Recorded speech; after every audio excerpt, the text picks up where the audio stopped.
So hello everyone, welcome to our YouTube channel guys. So guys, जितने भी student हैं semester 7 के student के लिए वीडियो होने वाली है। तो जिस भी स्टूडेंट के पास ये सब्जेक्ट है रिसर्च मेथड इन पॉलिटिक्स, तो उनके लिए वीडियो होने वाली है। आज हम करने जा रहे हैं unit wise important questions with answers, जो कि वीडियो होने वाली है हिंदी मीडियम्स में। ठीक है, चलिए वीडियो को स्टार्ट करते हैं देरी ना करके। सो वीडियो को स्टार्ट करने से पहले प्लीज़, अगर मेरे चैनल पर नए हो, फर्स्ट टाइम आए हो, चैनल को सब्सक्राइब करें, या अभी तक सब्सक्राइब नहीं करा पुराने हो तो प्लीज़ सब्सक्राइब करें। मेहनत से वीडियो बनाती हूँ, प्लीज़ सब्सक्राइब करा करो, सपोर्ट करा करो। एंड साथ ही साथ आप मुझे मेरे टेलीग्राम पे फॉलो कर सकते हो, और डिस्क्रिप्शन में आपको मेरा लिंक मिल जाएगा। वहाँ से आप ओनली 50 रुपीज़ में ये पीडीएफ को Hindi medium and English medium दोनों मीडियम में खरीद सकते हो और पढ़ सकते हो इस पीडीएफ को। ठीक है, साथ ही साथ आप मुझे मेरे इंस्टाग्राम पे फॉलो कर सकते हो, इट्स चौधरी 7065। ठीक है, चलिए हम अपना स्टार्ट करते हैं। सो यूनिट वाइज है, तो यूनिट फर्स्ट है हमारे पहले कौन से क्वेश्चंस बनते हैं उसको कवर करते हैं। तो यूनिट फर्स्ट से हमारा पहला क्वेश्चंस बनता है कि राजनीतिक अनुसंधान की भूमिका और सिद्धांत, ही हमारा यूनिट नंबर फर्स्ट है। तो इससे हमारा पहला क्वेश्चन है कि मानव जिज्ञासा और सामाजिक विज्ञान अनुसंधान, इसकी प्रकृति समझाइए। राजनीतिक अनुसंधान है क्या तथा इसके उद्देश्य और आवश्यकता पर विस्तृत से चर्चा कीजिए। हमें ये बताना है कि मानव जिज्ञासा क्या होती है, और सामाजिक विज्ञान अनुसंधान क्या होता है, और इसकी प्रकृति क्या होती है, और राजनीतिक अनुसंधान क्या होता है, और इसके उद्देश्य क्या होता है, और इसकी आवश्यकता क्या होती है। ये सब चीज को हमें इस आंसर में बताना है। ठीक है, चलिए आंसर को स्टार्ट करते हैं। सो इंट्रोडक्शन से स्टार्ट करते हैं। तो मनुष्य एक ऐसा जीव है जो केवल जीता नहीं है, बल्कि सोचता है, प्रश्न करता है, कोई सत्य की खोज करता है। तो मनुष्य क्रिएटिविटी वाला एक कह सकते हैं प्राणी होता है। इसी खोज की प्रक्रिया ने ज्ञान, सभ्यता, शासन, समाज विज्ञान, इन सब की नींव रखी है। तो मानव जीवन प्रारंभ से ही अनेक प्रश्नों से तो घिरा हुआ था, जैसे कि लोकहित क्या होता है, शासन कैसा होने चाहिए, समाज कैसे विकसित होता है। तो इन्हीं सभी प्रश्नों के लिए ही तो अनुसंधान किए जाते हैं, रिसर्च किए जाते हैं। और इसी रिसर्च को हम अगर पॉलिटिकल में करते हैं तो हम इसको पॉलिटिकल रिसर्च कहते हैं, यानी राजनीतिक अनुसंधान कहते हैं। तो अगर मैं दार्शनिक यानी फिलोसफर के नजरिए से बताऊं, तो अरस्तु ने कहा है कि मनुष्य स्वभाव जो है ना, वो जिज्ञासु होता है, मतलब एक्सप्लोर करने वाला होता है। उसको बस चाहिए कि मैं किस चीज की खोज करूं। इसी जिज्ञासा ने मानव को सामाजिक संरचना को समझने के लिए प्रेरित करते हैं। मतलब लोगों की यही भावना है ना कि मुझे और जानना है। यही भावना उनको धीरे धीरे क्या करती है, सामाजिक विज्ञान और राजनीतिक विज्ञान में अनुसंधान यानी रिसर्च के और खींच के ले जाती है कि हमें तो और भी जानकारी चाहिए। तो मानव जिज्ञासा की प्रकृति क्या होती है? तो मानव जिज्ञासा जो है वो एक मानसिक प्रक्रिया होती है, जिसमें व्यक्ति जो है ना अपने आसपास की दुनिया जो है, जो भी चीजें, समाज, कल्चर, संस्कृति, उस सबको समझने के, उनके नियम को जानने और उसके अर्थ को निकालने का प्रयास करता है, यानी उसको पूरी तरह से समझने का प्रयास करता है। तो मानव जिज्ञासा मुख्यतः 3 रूप माने जाते हैं। एक होता है अनुभंजय जिज्ञासा, जिसमें अनुभव और इंद्रियों के ज्ञान ज्ञान पे आधारित मानव किसी चीज को जांचता परखता है। दूसरा होता है तार्किक जिज्ञासा, जिसमें मानव जो है किसी से तर्क करके, किसी से तुलना करके, या किसी से विश्लेषण करके, एनालाइज करके ही पता करता है कि ये क्या है। तीसरा जो जिज्ञासा होती है वो होती है वैज्ञानिक जिज्ञासा, जिसमें प्रमाण आधारित, नियम आधारित, व्यवस्थित आधारित क्या करते हैं, मानव जो है अपनी जिज्ञासा को पूरा करते हैं।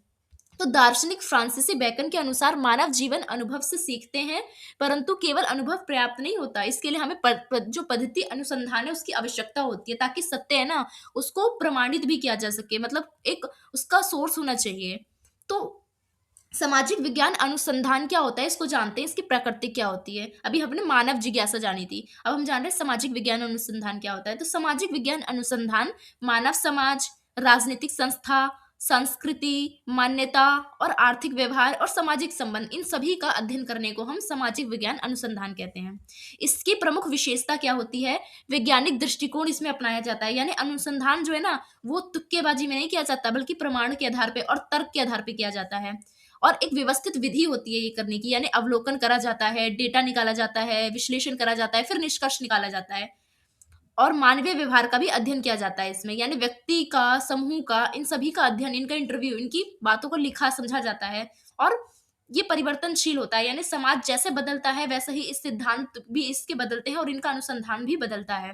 इसलिए समाजशास्त्री एमिल दुख्रमी कहते हैं कि सामाजिक तथ्यों का अध्ययन जो है ना वो वास्तुनिष्ठ रूप से होना चाहिए। मीन्स कि वास्तुनिष्ठ का मतलब पूरी तरह से अ, जो मानव है ना, मानव की सोच, उसके विचार, उसकी बुद्धि, उसकी धर्म, उसकी जाति से परे होके बिल्कुल फैक्ट आधारित होना चाहिए। यही विचार सामाजिक विज्ञान अनुसंधान की वैज्ञानिकता का आधार होता है। आई होप आपको समझ आया। अब हम जानते हैं राजनीतिक अनुसंधान क्या होता है। तो राजनीतिक अनुसंधान जो है वो राजनीतिक संस्थाओं, राजनीतिक शक्ति, राजनीतिक संबंध, राजनीतिक राज्य, लोकतंत्र, नागरिक, इन सभी का अध्ययन करना राजनीतिक अनुसंधान कहलाता है। मतलब राजनीतिक में जितनी भी चीज आती है उन सभी का अध्ययन करना राजनीतिक अध्ययन कहलाता है। मैक्स वेबर के अनुसार राजनीतिक का अर्थ होता है शक्ति और उसके उपयोग का अध्ययन करना। यानी शक्ति यानी क्या होता है, राज्य, राज्य का अध्ययन करना, और राज्य जिस चीज पे काम कर रही है उन सब चीज का अध्ययन करना।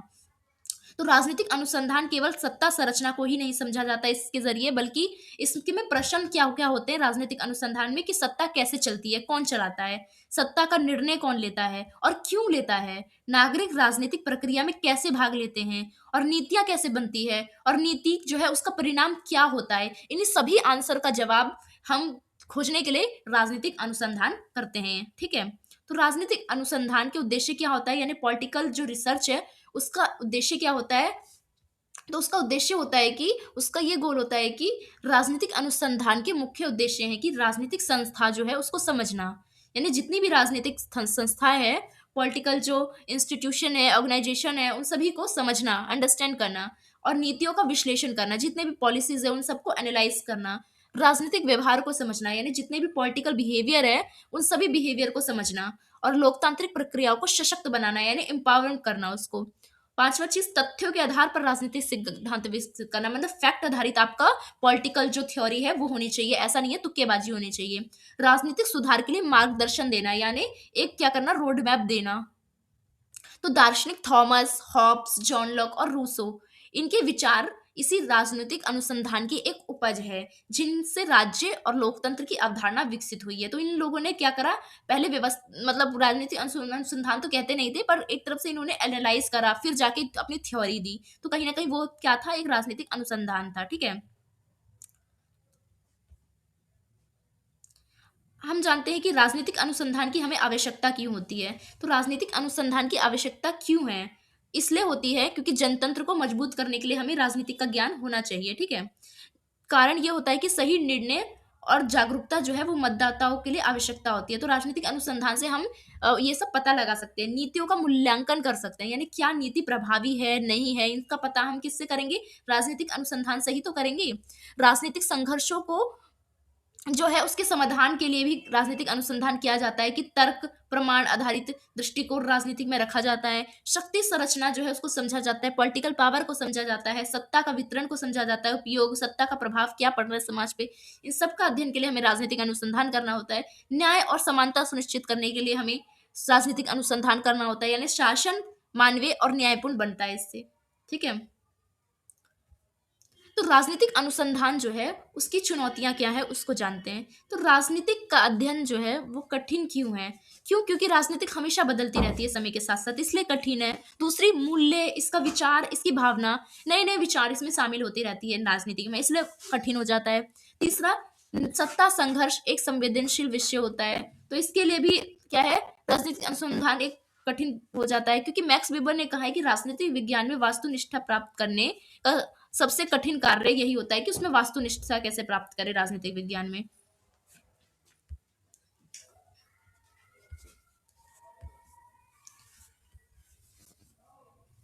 तो हम निष्कर्ष में क्या लिखेंगे कि क्या होता है मानव जिज्ञासा। तो मानव जिज्ञासा ने समाज, राजनीति, इन सबको समझने की एक प्रक्रिया है, जिसके द्वारा सामाजिक विज्ञान अनुसंधान से हम जीवन को, समाज को, संस्था को, शासन को, इन सभी को हम वैज्ञानिक दृष्टिकोण से समझने की कोशिश करते हैं।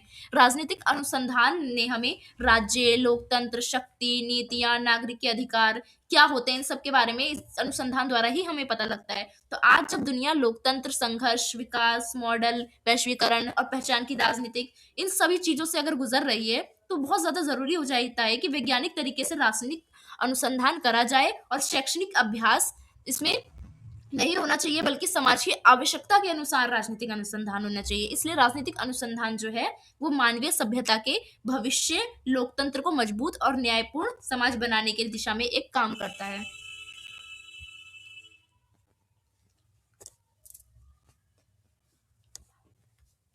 तो हम चलते हैं हमारे नेक्स्ट क्वेश्चन पे। ठीक है। हमारा नेक्स्ट क्वेश्चन है क्वेश्चन नंबर 2, कि राजनीतिक अनुसंधान में निष्पक्षता यानी जो वास्तुनिष्ठता होती है, ठीक है? और व्याख्या से जुड़े प्रश्नों का विश्लेषण कीजिए। साथ ही ज्ञान संबंधित बहस में मात्रात्मक और गुणात्मक अनुसंधान की दृष्टि से तुलना कीजिए। तो राजनीतिक अनुसंधान में वास्तुनिष्ठता क्या होती है ये बताना है, और व्याख्या से जुड़े प्रश्न क्या-क्या होते हैं। यानी व्याख्या क्या होती है, जो राजनीतिक अनुसंधान कर रहा होता है ना, वो करने के बाद जो क्या निष्कर्ष निकालता है ना कि राजनीतिक अनुसंधान में उसने क्या पाया, या जो थ्योरीज होती है उसको हम व्याख्या कहते हैं। तो उस पे डिबेट जो होती है उसके बारे में बात करना है, और मात्रात्मक और तुलनात्मक 2 तरीके होते हैं पॉलिटिकल रिसर्च के, तो उसको हम जानेंगे, ठीक है? सबसे पहले इंट्रोडक्शन से स्टार्ट करते हैं कि राजनीतिक जो है वो मानव समाज का सबसे महत्वपूर्ण अंग है, क्योंकि सत्ता, निर्णय निर्माण, संसाधनों का वितरण, अधिकार की रक्षा और सामाजिक न्याय ये सभी राजनीतिक से ही चलते हैं। इसलिए राजनीतिक का अध्ययन बहुत ज्यादा जरूरी हो जाता है। विचारधारा, सिद्धांत, इसके लिए ही सिर्फ हम नहीं पढ़ते, बल्कि आज हम इसलिए ये पढ़ते हैं क्योंकि एक व्यवस्थित, एक वैज्ञानिक और एक शोध आधारित अनुशासन ये हमारा बन चुका है। जो राजनीतिक का अध्ययन है ना, वो विज्ञान की पूर्ण वास्तुनिष्ठता नहीं हो सकता है। मतलब पूर्ण तरह से वास्तुनिष्ठ होके, यानी जो अनुसंधान कर रहा है वो पूरी तरह से निष्पक्ष नहीं हो सकता है। मतलब वो पक्षपात तो करेगा ही। क्यों करेगा? क्योंकि राजनीतिक व्यवहार जो है वो मनुष्य की भावना से जुड़ा होता है, उसकी पहचान से जुड़ा होता है, उसकी जाति से जुड़ा होता है, उसके धर्म से जुड़ा होता है, उसके इतिहास से जुड़ा होता है। तो पूर्ण वास्तुनिष्ठता तो नहीं हो सकती। मतलब पूरी तरह से जो अनुसंधान कर रहा है ना, वो सही चीज नहीं लिखेगा, कुछ ना कुछ तो वो अपने विचार डालेगा ही। इसलिए राजनीतिक अनुसंधान में ये प्रश्न उठता है कि क्या राजनीतिक अनुसंधान विज्ञान की पूरी तरह से निष्पक्ष हो सकता है? तो इसका आंसर होता है नहीं। तो दूसरे और बड़ा प्रश्न ये है कि राजनीतिक वास्तविकता को समझने के लिए संख्याएं अधिक उपयोगी है या मानवीय अनुभव उपयोगी है, कथाएं उपयोगी है या व्याख्या उपयोगी है? क्या उपयोगी है राजनीति को समझने के लिए? इन्हीं दो प्रश्नों के कारण राजनीतिक विज्ञान जो है वो ज्ञान संबंधित बहस बन गया है, और यही डिबेट का मुद्दा है। ठीक है? तो दो दृष्टिकोण से इसे पढ़ा जाता है, मात्रात्मक यानी क्वांटिटेटिव रिसर्च, गुणात्मक यानी क्वालिटेटिव रिसर्च। ठीक है?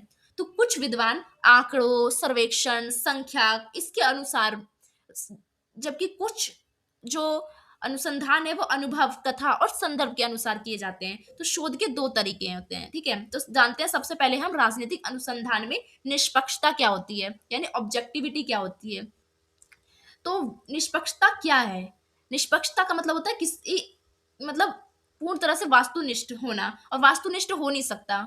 मतलब कभी भी निष्पक्ष जो है पक्ष में नहीं हो सकता, निष्पक्ष ही होगा। यानी निष्पक्ष का अर्थ है कि शोधकर्ता जो है वो अपनी निजी भावना, अपने पसंद या अपनी विचारधारा से तो प्रभावित होगा ही, और अपने राजनीतिक अनुसंधान में उस चीज को मेंशन करेगा।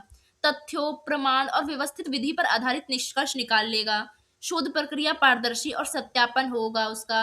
डेटा को बदलकर, हटाकर, जोड़कर निष्कर्ष नया बनाया जाए, तो हम कहेंगे कि क्या हो रहा है, निष्पक्षता हो रही है। मतलब पूर्ण तरह से सत्य नहीं लिखा जा सकता है, अर्थात निष्कर्ष शोध को प्रभावित करता है, और शोधकर्ता का जो पूर्वाग्रह है, यानी उसकी वो किस जाति से आता है, किस धर्म से आता है, किस पेशे से आता है, किस देश से आता है, वो इफेक्ट करेगा उसकी शोध में, क्योंकि वो पूरी तरह से सत्य नहीं लिख सकता, क्योंकि मानव एक ऐसा व्यक्ति होता है जो सोचता बहुत है, और सोच के बिना वो लिख ही नहीं सकता। क्रिएटिविटी तो होगी उसकी अपने पूर्वाग्रह की। तो राजनीतिक अनुसंधान में निष्पक्षता क्यों कठिन होती है? क्योंकि राजनीतिक अध्ययन जो है वो सामाजिक वास्तविकता पर आधारित होता है, जहाँ प्रत्येक घटना का संबंध जाति, वर्ग, धर्म, पहचान, इतिहास, शक्ति संबंध इनसे जुड़ा होता है। और उदाहरण के रूप में मतदान व्यवहार का अगर अध्ययन कर रहे हैं हम, तो यदि कोई शोधकर्ता किसी चुनाव में सर्वेक्षण कर रहा है, ठीक है, रिसर्च कर रहा है, वे किसी पार्टी का समर्थक है, तो क्या उस पार्टी के बारे में वो गलत बोलेगा? नहीं बोलेगा। इसलिए पूर्ण तरह से वास्तुनिष्ठ नहीं हो सकता है राजनीतिक अनुसंधान। केवल अपने समर्थक क्षेत्र तक ही डाटा लेगा वो।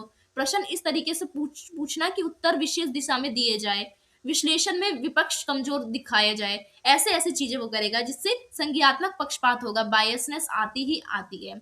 तो सरकारी नीतियों का अध्ययन करते समय दूसरा उदाहरण है, यदि किसी नीति का मूल्यांकन सरकार द्वारा किया जा रहा है, तो आलोचना कम होगी, उसमें नकारात्मक प्रभाव कम होगा, और सरकार की उपलब्धता को ज्यादा बड़ा चढ़ा के दिखाया जाएगा। तो शायद जो सरकार है वो कहीं ना कहीं बायस होगी। इसलिए राजनीतिक अनुसंधान कभी भी जो है ना, वो पूर्ण तरह से वास्तुनिष्ठ नहीं होती है, यानी निष्पक्ष नहीं होती है। तो निष्पक्षता प्राप्त करने के क्या क्या उपाय हैं? उपाय है पर हो नहीं सकता। देखो, थ्योरेटिकल कह सकते हैं हम कि कुछ विधि है जिसके द्वारा हम पूर्ण निष्पक्षता ला सकते हैं, पर प्रैक्टिकल तौर पे अगर हम देखें तो वो चीज अप्लाइड नहीं होती है। ठीक है? तो मैं ये थ्योरेटिकल वाला बता रही हूँ। ठीक है?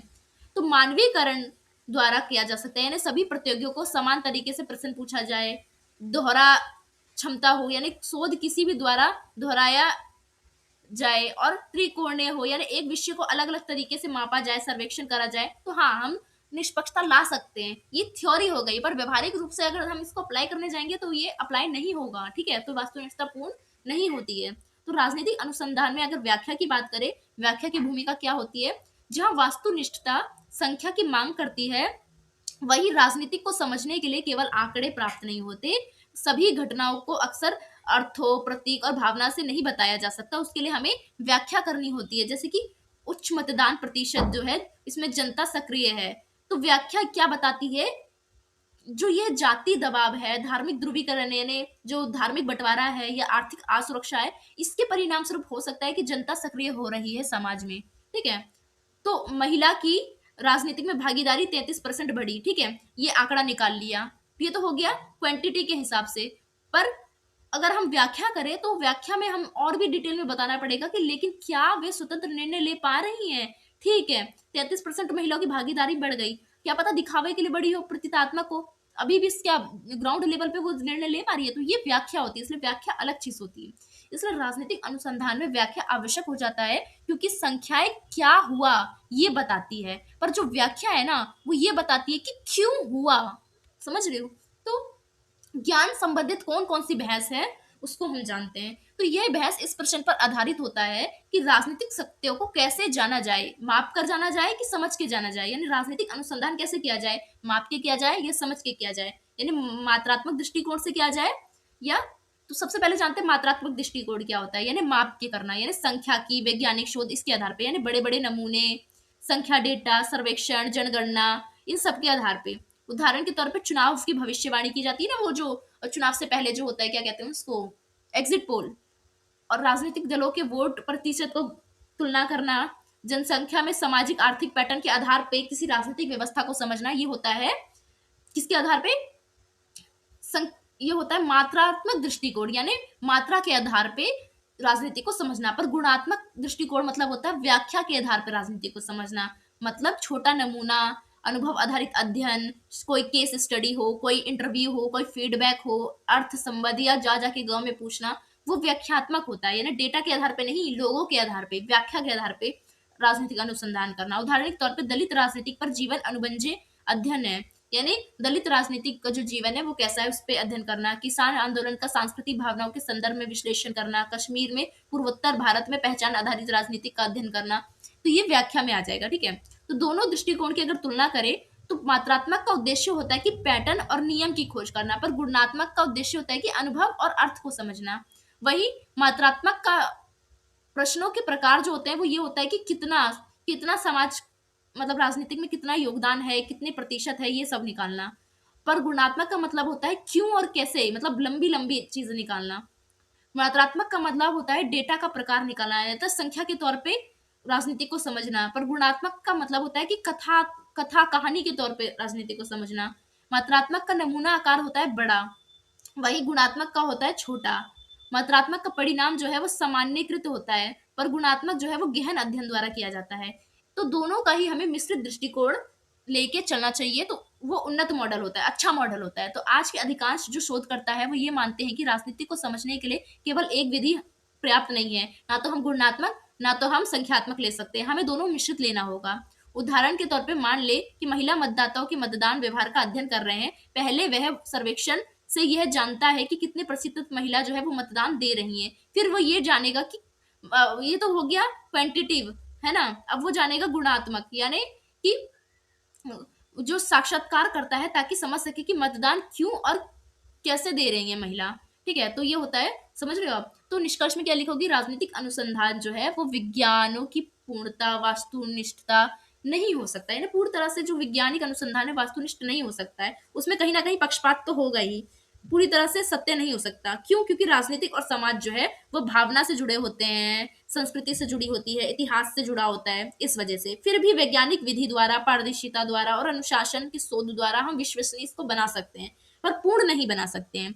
तो मात्रात्मक शोध जो है वो राजनीति की संरचनात्मक और सांख्यिकी तस्वीर देता है, जबकि गुणात्मक जो है वो मानवीय का अनुभव, सामाजिक अर्थ व्याख्या के तौर पे देता है। तो आधुनिक अनुसंधान का लक्ष्य जो है वो दोनों दृष्टिकोण को संतुलित लेके करना है, ताकि राजनीतिक को संख्या से भी जाना जाए और अनुभव से भी जाना जाए। आई होप आपको समझ आया हो। चलते हैं अब हमारे नेक्स्ट क्वेश्चन पे, क्वेश्चन नंबर थर्ड पे।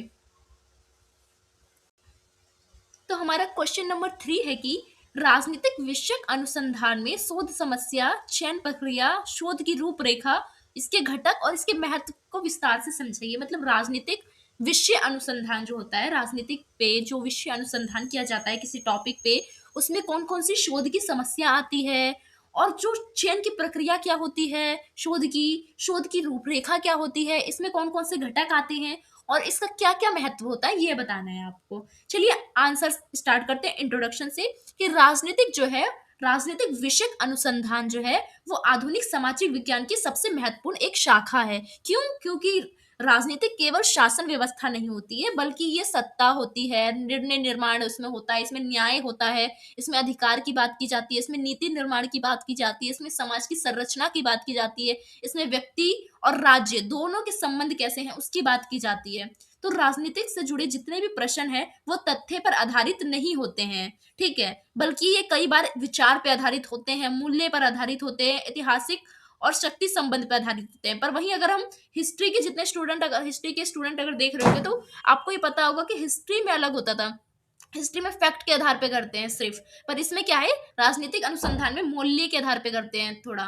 तो इसलिए राजनीतिक में जो अनुसंधान है उसकी जो समय सार्थक है, वो जब शोधकर्ता सही समस्या चुनता है और उसकी उचित रूपरेखा तैयार करता है, तब वो वैज्ञानिक प्रक्रिया का पालन उसमें करता है, उससे पहले नहीं करता। तो राजनीतिक जो शोध समस्या है उसका चयन एक साधारण घटना नहीं होती, बल्कि शोधकर्ता क्या करता है, अपनी बुद्धि विचार से, अपने उपलब्ध जितने भी साहित्य हैं और समाज में जितनी भी आवश्यकता है, सिद्धांत है, उसमें प्रासंगिकता और अनुसंधान की व्यवहार पर आधारित अपने प्रश्न को चुनता है। फिर शोध रूपरेखा उसकी तैयार करता है, शोध डिजाइन भी कहा जाता है इसे। तो पूरी शोध प्रक्रिया को दिशा देने वाला मार्गदर्शक उसका दस्तावेज होता है, जिसके आधार पे वो लिख रहा होता है। ये अनुसंधान केवल तरीके, उपकरण, डाटा संग्रह, विश्लेषण, निष्कर्ष के आधार पे नहीं बताया जा सकता, बल्कि मूल्य, विचार, आदर्श, इन सब के आधार पे भी करा जाता है। तो राजनीतिक विषय अनुसंधान जो है उसमें शोध समस्या क्या होती है वो जानते हैं। तो शोध समस्या क्या होती है? शोध समस्या वह प्रश्न या जिज्ञासा है जिसके उत्तर खोजने के लिए शोधकर्ता अनुसंधान करता है, यानी रिसर्च करता है। ये समस्या व्यवहारिक हो सकती है, सिद्धांत्मक हो सकती है, ऐतिहासिक हो सकती है, तुलनात्मक हो सकती है, दार्शनिक हो सकती है और अनुबंधीय भी हो सकती है, कुछ भी हो सकती है। उदाहरण के तौर पे भारत में दलित राजनीति के उभार के क्या क्या कारण है, इस पे आप रिसर्च कर सकते हो। चुनावी सुधार का लोकतंत्र पे से इसमें क्या प्रभाव पड़ रहा है, इसमें क्या गुण बढ़ रहा है, वो बता सकते हो। वैश्वीकरण का स्थानीय शासन पर क्या असर हुआ है, ये भी शोधकर्ता का क्वेश्चन हो सकता है। यानी शोध समस्या व बौद्धिक चुनौती भी हो सकती है और समाधान हेतु भी शोध किया जा सकता है। यानी शोध समस्या का चयन की प्रक्रिया क्या होती है उसको जानते हैं। तो सबसे पहले अगर आप रिसर्च कर रहे हो पॉलिटिकल में, तो सबसे पहले आपको एक विषय का चयन करना होता है। सबसे पहले एक व्यापक क्षेत्र या विषय आपको चुनना होता है। उदाहरण के लिए लोकतंत्र, मानवाधिकार, चुनाव, जाति, राजनीतिक, संविधान, शासन, किस टॉपिक पे आपको बनाना है, इनमें से आप एक टॉपिक चुन लोगे, ठीक है, विषय का चयन कर लोगे। उसके बाद क्या करोगे, दूसरा स्टेप होगा आपका कि विषय को संकीर्ण बनाना, यानी जो भी आपका विषय है उसको छोटे छोटे भागों में आपको बांटना होता है। यानी उदाहरण के तौर पे आपका जो विषय है वो मानव अधिकार है, ठीक है, मानव अधिकार पे आप रिसर्च कर रहे हो। अब आप संकीर्ण विषय क्या करोगे कि भारतीय संविधान और मानव अधिकार का संरक्षण, और मतलब जोड़ के देख रहे हो कि भारतीय संविधान में मानव अधिकार का संरक्षण कहाँ कहाँ लिखा गया है, दलित समुदाय के मानव अधिकार संरक्षण, भारतीय न्यायपालिका की भूमिका मानव अधिकार में। पहले तो मानव अधिकार टॉपिक चुना, आप उसमें से भी एक सब टॉपिक चुनते हैं। उसके बाद साहित्य समीक्षा करते हैं, यानी शोध समस्या चुनते समय पूर्व जो शोध पुस्तकें हैं, रिपोर्ट हैं, लेख हैं, अभिलेख हैं जो कि राजनीतिक पे है, या सिद्धांत जो राजनीतिक सिद्धांत है, उन सभी का हमें अध्ययन करना होता है, ताकि हम ये पता लगा सके कि इस विषय पर पहले शोध हुआ है कि नहीं हुआ है, और क्या शोध में कोई कमी या अधूरापन रहा है, और क्या शोध समस्या नई प्रासंगिक और अनुसंधान योग्य है, यानी इंपॉर्टेंट है या नहीं है, जिसपे हम रिसर्च कर रहे हैं, ये हमें पता करना होता है, ठीक है। और ये भी पता करते हैं कि विषय पर पहले ही बहुत शोध हो चुका है, तो नए शोधकर्ता को नया दृष्टिकोण और नया तुलना की तरीके से उस टॉपिक को शोध करना पड़ता है, ठीक है। तो उसके बाद चौथा स्टेप होता है कि शोध योग्य और व्यवहारिकता का मूल्यांकन करना है। यानी शोध समस्या तभी चुनी जाती है तब जब समस्या का समाधान संभव हो। ऐसी समस्या आपको चुननी है जिस समस्या का समाधान हो। ऐसा कोई टॉपिक नहीं चुनना जिसका कोई समाधान ना हो। मतलब समझ रहे हो? तो संसाधन, समय और सामग्री उसकी उपलब्ध हो। यानी आपको अगर रिसर्च करना है तो उसके लिए आपको शोध की जरूरत होगी, तो ऐसे टॉपिक को चुनो जिसका आपको सोर्स मिल जाए। फिर शोधकर्ता के पास सर्वेक्षण या अभिलेख पहुंचे हो। या उदाहरण के लिए कश्मीर में मतदान व्यवहार पे आप अगर अध्ययन कर रहे हो, यदि शोधकर्ता के पास क्षेत्रीय पहुंच, आंकड़े, ये सब उपलब्ध ही नहीं है तो वो शोध करिएगा कैसे? इसके लिए आपको वहां जाना होगा, आपके पास वो सब होना चाहिए। इसलिए जब आपके पास सोर्स हो जिस चीज का, वही टॉपिक पे आपको रिसर्च करना चाहिए। तो शोध समस्या को अंतिम रूप देना लास्ट स्टेप होता है, जिसमें क्या करा जाता है, अंतिम रूप में ये बताया जाता है कि स्पष्ट बताया जाता है कि हमारा शोध किस पे है, इसमें सीमित क्या है, हमारे शोध में क्या रह गया है, हमारे शोध का उद्देश्य क्या था और उत्तर देने योग्य है कि नहीं है। जैसे कि गलत क्या हो जाएगा कि भारत की राजनीति बहुत व्यापक है, ठीक है, पर सही क्या होगा कि 2014 के बाद सोशल मीडिया ने भारत में चुनाव प्रचार को कैसे बदला। ऐसा क्वेश्चन आपका होना चाहिए, ऐसा टॉपिक आपका होना चाहिए। समझ रहे हो? तो शोध समस्या का चयन का महत्व क्या होता है? तो शोध समस्या से सबसे पहले ये शोध को दिशा देती है। यानी शोध समस्या हमें जब स्पष्ट होती है हमें किस चीज पे करना है, तो शोध बिखरा हुआ होता है, उसको हमें अधूरा शोध होता है, तो उस पे टॉपिक पे करना अजीब होता है। नेक्स्ट होता है कि यह शोध की सीमा और दायरा को निर्धारित करती है। मीन्स उदाहरण के तौर पे बताऊं तो भारतीय चुनाव प्रणाली जो है उसकी बजाय इलेक्ट्रॉनिक मतदान मशीन का उपयोग करने से कैसे विश्वसनीयता बढ़ती है और कैसे केंद्रीकृत विषय भी है ये। तो पहले क्या है, चिट्ठी पे लिख के मतदान होते थे, उसके बाद इलेक्ट्रॉनिक हुआ, तो इस पे रिसर्च हो सकता है। तीसरा क्या है, शोध की उपयोगिता और औचित्य पे स्पष्ट करना। यानी ऐसे विषय को चुनना जिससे समाज, नीति निर्माण, सिद्धांत, इन सबको लाभ हो, यानी आपके रिसर्च से किसी को लाभ पहुंचे। तो शोध की रूपरेखा क्या होती है, इसकी डिजाइन क्या होता है, इसके घटक क्या होते हैं, उसको जानते हैं। शोध की रूपरेखा में सबसे पहला आता है कि किसी विधि का उपयोग करेंगे, हम शोध में किस विधि द्वारा करेंगे उपयोग, किन साधनों से डेटा एकत्रित करेंगे, किन उपकरणों का विश्लेषण करेंगे, निष्कर्ष के आधार पर हम जो निकालेंगे वो क्या होगा, इसका सबसे पहले शोध करना होता है। ठीक है, उसके बाद होता है शोध रूपरेखा के मुख्य मुख्य घटक क्या होते हैं उसको जानते हैं। सबसे पहला घटक होता है कि शोध का उद्देश्य क्या था और हमारे प्रश्न क्या थे। यानी ये हमें स्पष्ट होना चाहिए, पता होना चाहिए कि शोध का प्रश्न क्या है, उत्तर देगा और शोध किन लक्ष्यों पर होगा। यानी उदाहरण, उद्देश्य चुनावी धन का लोकतंत्र पर क्या प्रभाव पड़ता है, ये आपका क्वेश्चन हो, मतलब उद्देश्य था। तो इसका प्रश्न क्या बनाओगे, क्या कोऑपरेटिव दान जो है वो चुनावी प्रतिनिधित्व, जो प्रतिस्पर्धा है उसको प्रभावित करती है, यानी जो कंपनियां जो लोन देती है चुनाव के समय प्रचार करने के लिए। तो सिद्धांतिक ढांचा क्या होता है, तो इस भाग में शोधकर्ता सिद्धांत के विचार, अवधारणा, इन सबका उपयोग करता है, जैसे कि लोकतांत्रिक सिद्धांत, उदारवाद, बहुलवाद, मार्क्सवाद, इसके द्वारा अपनी शोध में उपयोग करता है। तीसरा है कि अनुसंधान की पद्धति, यानी वो गुणात्मक अध्ययन कर रहा है कि मात्रात्मक कर रहा है। गुणात्मक कर रहा है तो इंटरव्यू, अवलोकन, दस्तावेज, विश्लेषण के आधार पे करेगा। मात्रात्मक कर रहा है तो सर्वेक्षण, डाटा, मतदान अध्ययन, इन द्वारा करेगा, डेटा के आधार पे करेगा।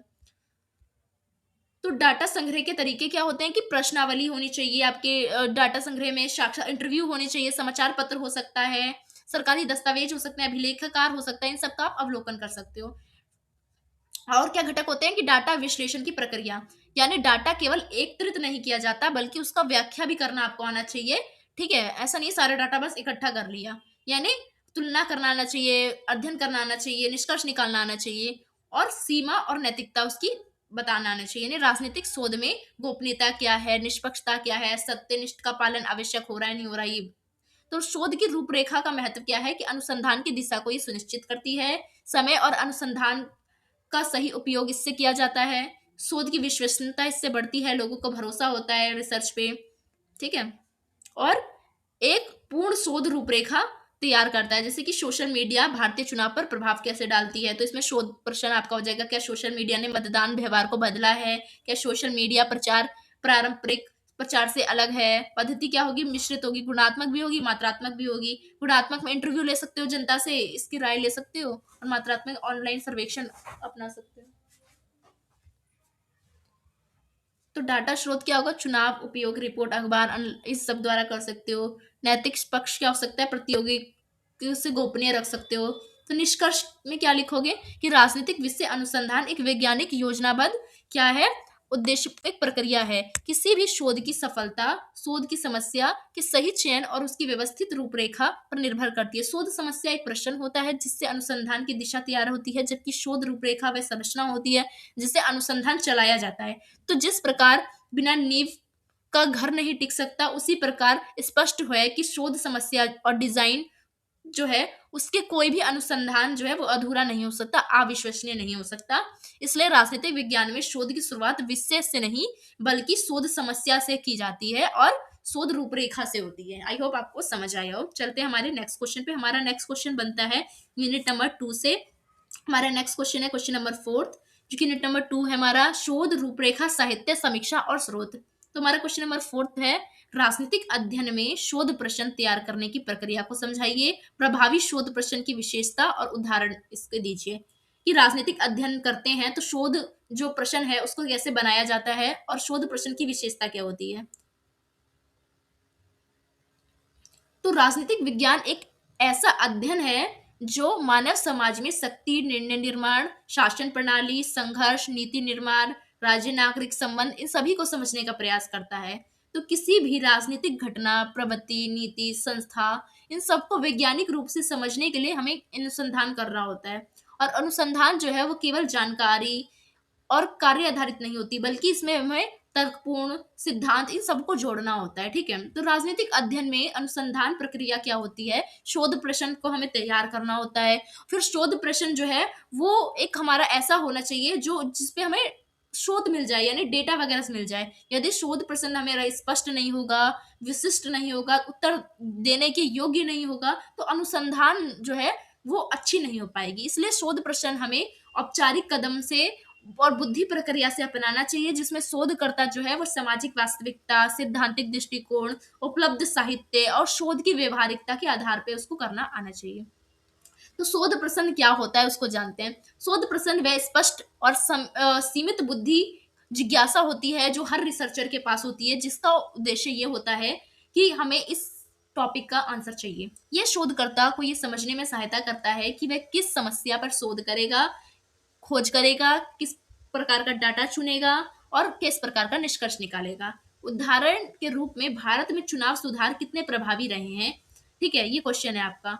ठीक है, तो क्या सोशल मीडिया ने लोकतांत्रिक संवाद को मजबूत किया या कमजोर किया, यह क्वेश्चन हो सकता है आपका। आपका प्रश्न हो सकता है शोध का कि किसान आंदोलन का सरकारी नीति पर क्या प्रभाव पड़ा। तो ये सारे प्रश्न आपके शोध प्रश्न में आ सकते हैं। शोध प्रश्न तैयार करने की आवश्यकता हमें क्यों होती है, क्योंकि किसी भी राजनीतिक अनुसंधान में प्रश्न हमारे लिए इसलिए उपयोगी होते हैं क्योंकि पहला हमारा कार्य ही ये होता है कि हमें एक दिशा चुननी, हमें एक प्रश्न चुननी, काम किस चीज पर करना है। यदि प्रश्न हमें स्पष्ट है, शोधकर्ता साहित्य, डाटा, सिद्धांत के बिना उद्देश्य से भटके ना। दूसरा, यह शोध सीमा का दायरा भी तय करता है। उदाहरण के लिए भारतीय राजनीतिक बहुव्यापक विषय है, तो ये गलत है। जबकि हमें ये कहना चाहिए कि 2014 के बाद सामाजिक जो न्याय की राजनीति है उसमें परिवर्तन आ गए और नई नई चीज इसमें ऐड हो गई, उस पर अध्ययन कर सकते हैं। तीसरा, ये शोध के उद्देश्य, विधि और निष्कर्ष इसमें तर्कसंगत निकालते हैं। यानी अब जानते हैं कि हम शोध प्रश्न बनाने की प्रक्रिया क्या होती है। सबसे पहले हमें एक विषय चुनना होता है। मैंने ऊपर भी ये क्वेश्चन कराया था, है ना। हमें एक टॉपिक चुनना होता है, कोई भी टॉपिक चुन सकते हो, नीति, संविधान, वैश्वीकरण, मानव अधिकार, ये ऊपर वाले क्वेश्चन में भी था। उसके बाद हमें विषय संकीर्ण करना होता है, यानी उसमें से भी एक समय एक टॉपिक में से भी एक सब टॉपिक चुनना होता है ना। फिर हमें साहित्य समीक्षा करनी होती है, यानी शोध प्रश्न तभी तैयार होता है जब शोधकर्ता जो है वो क्या करता है, साहित्य समीक्षा करता है कि जो यदि साहित्य दर्शाता है कि सोशल मीडिया को लोकतंत्र पर सकारात्मक प्रभाव वाला माना गया है, नहीं माना गया है, और सूचना का विषय कैसे कम शोध, मतलब उसको वैज्ञानिक तरीके से देखना। फिर क्या होता है कि शोध का उद्देश्य निर्धारित करना होता है कि शोध हम क्यों कर रहे हैं, समझना चाहते हैं, तुलना करना चाहते हैं, मूल्यांकन करना चाहते हैं कि व्याख्या करना चाहते हैं। क्योंकि व्याख्यात्मक होता है, जैसे कि दलित आंदोलन कैसे और क्यों विकसित हुआ। तुलनात्मक होगा कि उत्तर भारत और दक्षिण भारत की दलित राजनीतिक में अंतर बताइए। मूल्यांकन वाला होगा कि क्या आरक्षण नीति सामाजिक न्याय को स्थापित करती है। तो 3 तरह के हम शोध करते हैं। शोध की व्यवहारिकता पर विचार करें तो उससे उत्तर देने के लिए पर्याप्त डाटा उपलब्ध होना चाहिए। हमारे पास समय, संसाधन और क्षेत्रीय पहुंच भी हो। हमारा अगर हमने टॉपिक कोई चुना है तो प्रश्न हमारा अत्यधिक व्यापक और बहुत छोटा ना हो, ज्यादा बड़ा भी ना और ज्यादा छोटा भी ना हो।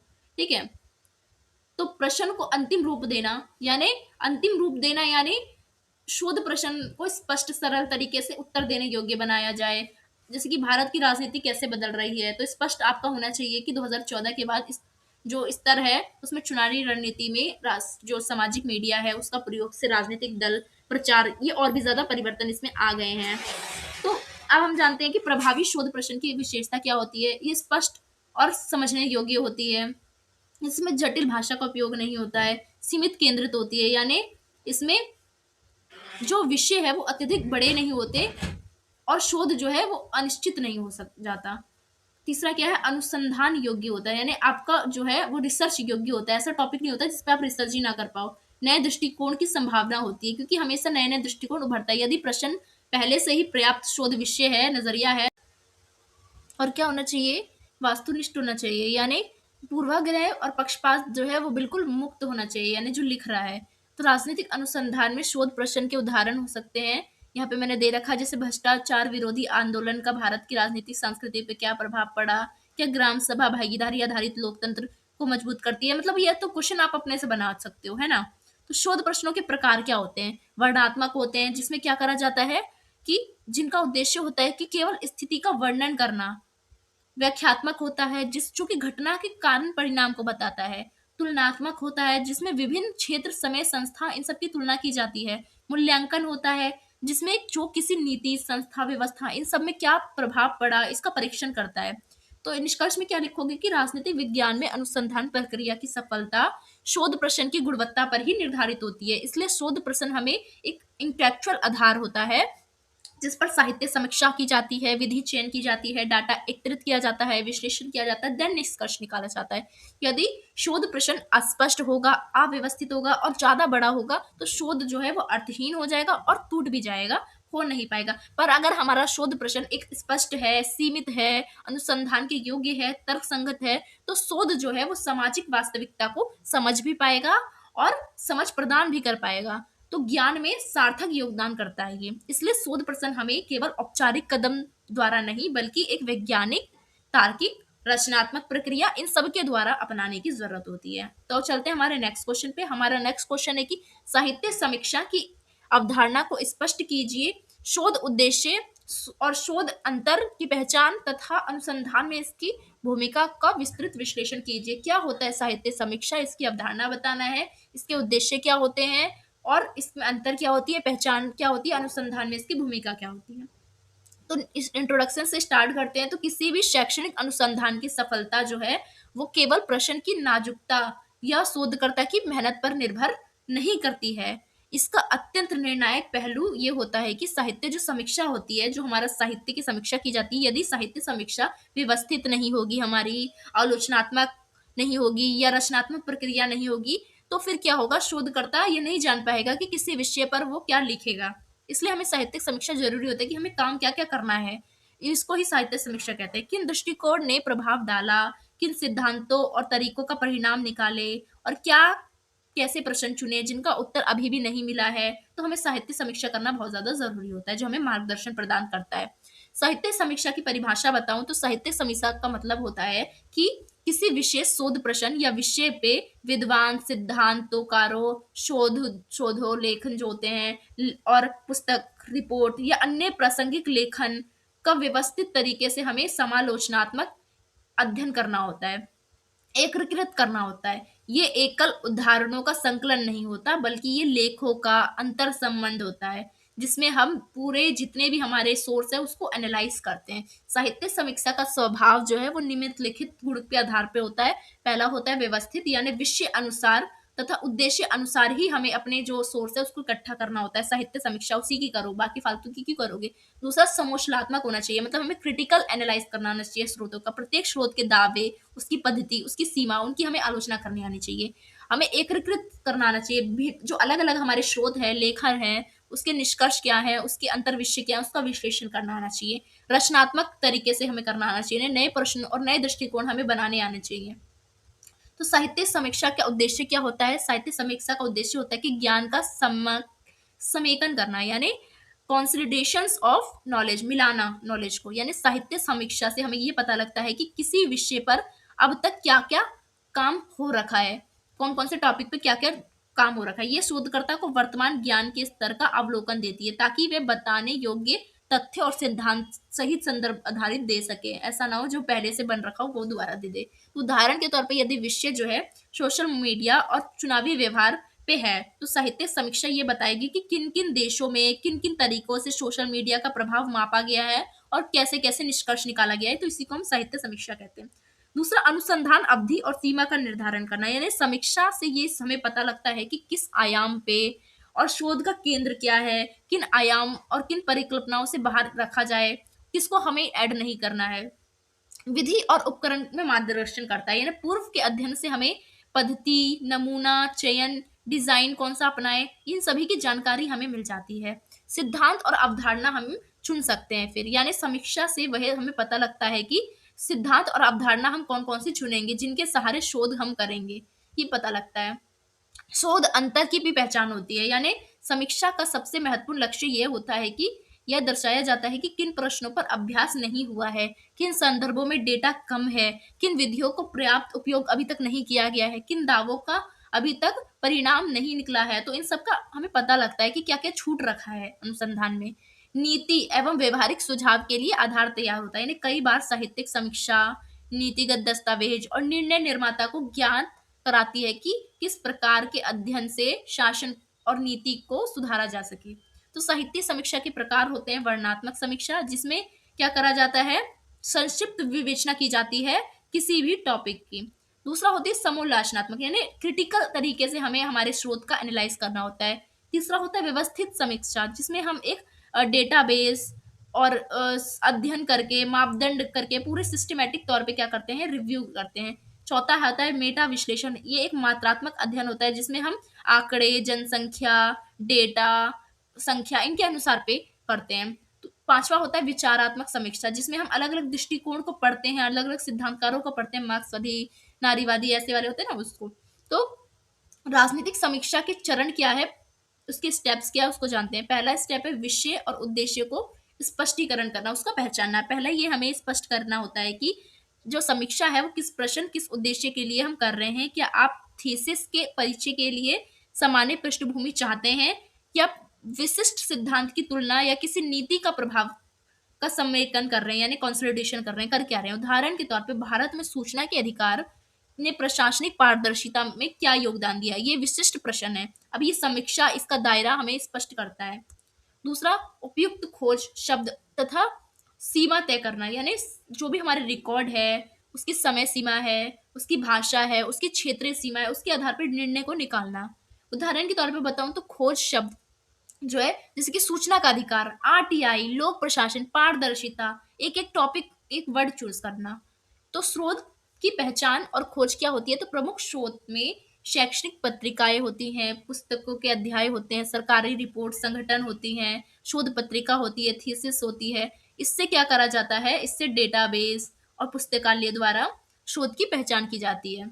शोध चयन किया जाता है, उसका मापदंड किया जाता है कि जो हम शोध चूज करे हैं, जैसे केवल उसका हमें आलोचना करना आना चाहिए, उसमें नीतिगत रिपोर्ट क्या क्या है, उसमें पारदर्शिता है नहीं है, तो सब हमें देखना होता है। फिर क्या होता है, पढ़ना और सार निकालना होता है, यानी प्रत्येक स्रोत को हमें दावे, पद्धति, मुख्य निष्कर्ष, सीमा, संदर्भ पूरी तरह से सार उसका निकालना होता है उसको पढ़ के।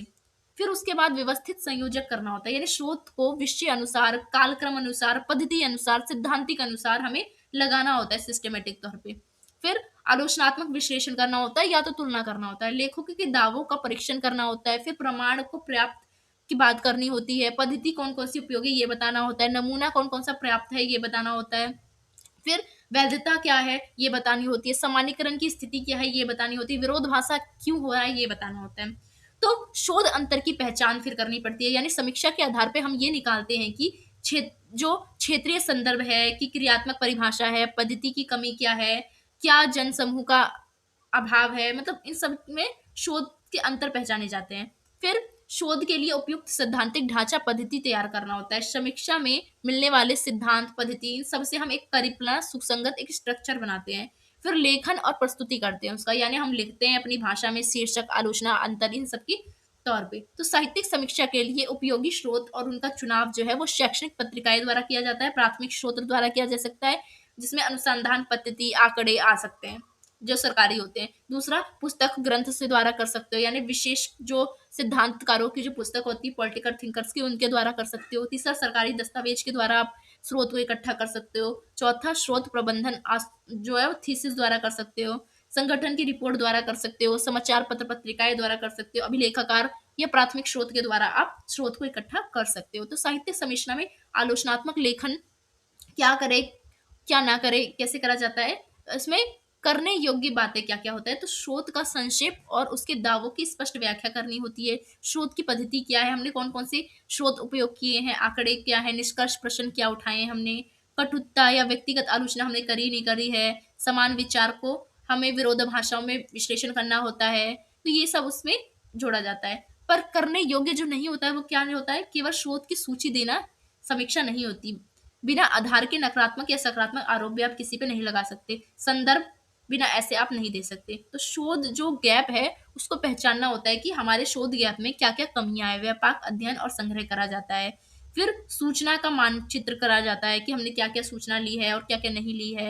विरोधाभास और असंगठित खोज करना होता है। यदि कई अध्ययनों के निष्कर्ष अलग अलग है तो कारण हमें खोजना होता है कि क्यों अलग अलग है। सीमा नोट करना होता है, क्योंकि जैसे जो छोटा नमूना है केवल नगरीय संदर्भ के लिए, पुरुष पर केंद्रित अध्ययन, कोई एक टॉपिक ऐसा चुन सकते हैं। प्राथमिक देना, कौन सा अंतर सबसे अधिक प्रभावित होगा, नीति सिद्धांत कैसी होगी, तो केस स्टडी कर सकते हो। ठीक है। तो साहित्यिक समीक्षा और शोध रूपरेखा का संबंध क्या होता है, तो समीक्षा जो है ना केवल शोध अंतर बताती है बल्कि शोध की रूपरेखा, उसकी पद्धति, उसकी सैद्धांतिक ढांचा, इन सबको तय करती है। समीक्षा से मिली जितनी भी पद्धतियां होती है उससे अपनाने से क्या होता है, हम उसको कंसिडरेशन करते हैं, यानी समाहित हमें सर्वेक्षण का एक डिजाइन तैयार करते हैं जिससे हम एक मानचित्र तैयार कर सकते हैं। ठीक है। तो साहित्य समीक्षा लिखने की शैली क्या होती है, परिचय से स्टार्ट करते हैं, फिर पद्धति विशेषणा करते हैं, फिर प्राथमिक विषय को रखते हैं, विरोध भाषा और उसकी सीमा को रखते हैं, फिर शोध अंतर डालते हैं, फिर निष्कर्ष डालते हैं, फिर संदर्भ सूची डालते हैं, हमने कहाँ कहाँ से स्रोत लिए, फिर हमारा स्रोत रेडी हो जाता है। तो सामान्य समस्या क्या होती है और इससे बचने के क्या उपाय है, तो पहली समस्या होती है कि केवल सूचीकरण करना होता है। स्रोत की सूचीकरण मात्र, कैसे, किसी की समीक्षा नहीं की है ये बताना होता है। पक्षपात से हमें दूर रहना होता है। अव्यवस्थित प्रभाव ना हो हमारे, बिना टिप्पणी तार्किक क्रम के, हमें व्यवस्थित कालक्रम के अनुसार करना आना चाहिए। संदर्भ ना देना, हमें संदर्भ जरूर देना होता है कि हमने कहाँ से लिया है, हमारे बिब्लियोग्राफी वगैरह डालना होता है। तो नैतिक प्रश्न और साहित्यिक समीक्षा क्या है कि स्रोत का सही से उपयोग करे, चोरी ना करे, साहित्यिक चोरी ना करे।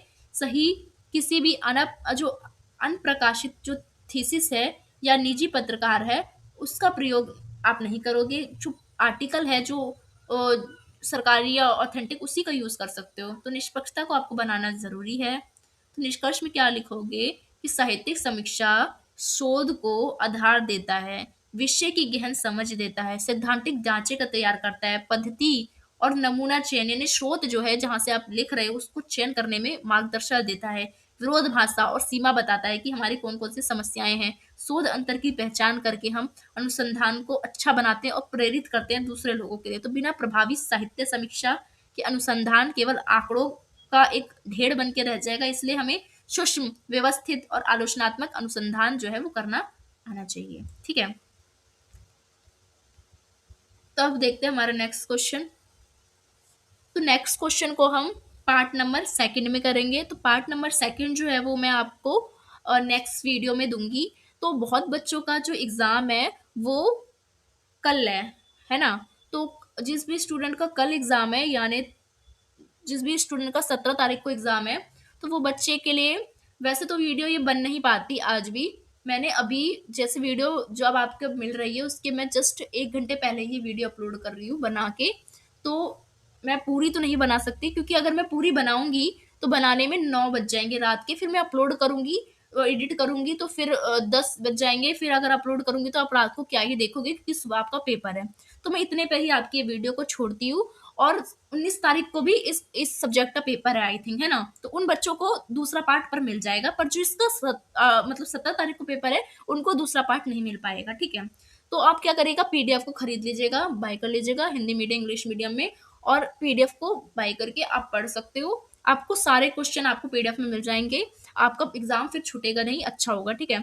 सो मैंने सोचा कि अब बहुत कमेंट आ रहा है, तो कम से कम आपको 3-4 जितने भी क्वेश्चन मैंने कराए, आपके 5 क्वेश्चन तो मैंने करा ही दिए। कम से कम इतना तो आप पढ़ ही लोगे, अगर मैंने करा दिया तो। बाकी जिसका 19 को एग्ज़ाम है, उसके लिए दूसरा पार्ट भी आ जाएगा, बट अभी मैं ला ही नहीं सकती। अगर आप कहोगे बना दो मैम, मैं बना तो दूँगी। फिर 12 बजे तक बनेगा, फिर अपलोड होगा, देखोगे कब? तो इसलिए मैंने सोचा कि नहीं बनाती हूँ, क्योंकि लेट अगर मैं पूरी वीडियो बनाऊँगी, तो आपका ही नुकसान होगा। लेट अपलोड होगा, तो फ़ायदा भी नहीं होगा। कम से कम 5 क्वेश्चन जो है, वो तो प्रिपेयर हो जाएँगे आपके लिए। इसलिए मैं यहीं पे वाइंड अप करती हूँ वीडियो को। सो वीडियो आपको अच्छी लगी हो, तो वीडियो को लाइक, शेयर कीजिएगा। सो धन्यवाद।